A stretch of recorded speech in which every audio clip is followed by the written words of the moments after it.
Devi Pemmaraju was an Indian-American journalist and television anchor.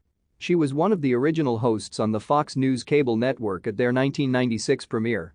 Pemmaraju, who was born in India and raised in San Antonio, Texas, was a host anchor of America's news headquarters with Pemmaraju for the Fox News in New York. She also reported for Bloomberg News. Pemmaraju was born in Rajahmundry, Andhra Pradesh, India, and grew up in San Antonio, Texas, United States. She graduated from Trinity University in Texas with a Bachelor of Arts degree in political science. Pemmaraju's early television career started in her home state of Texas at Ken's TV and the San Antonio Express News newspaper as a producer and reporter, while keeping a full-time load in college at Trinity University.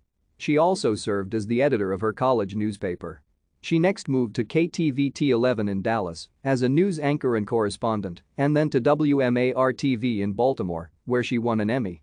From Baltimore, she went to WLVI and WBZ-TV in Boston, where she was a correspondent and a tipster producer for WBZ's evening magazine.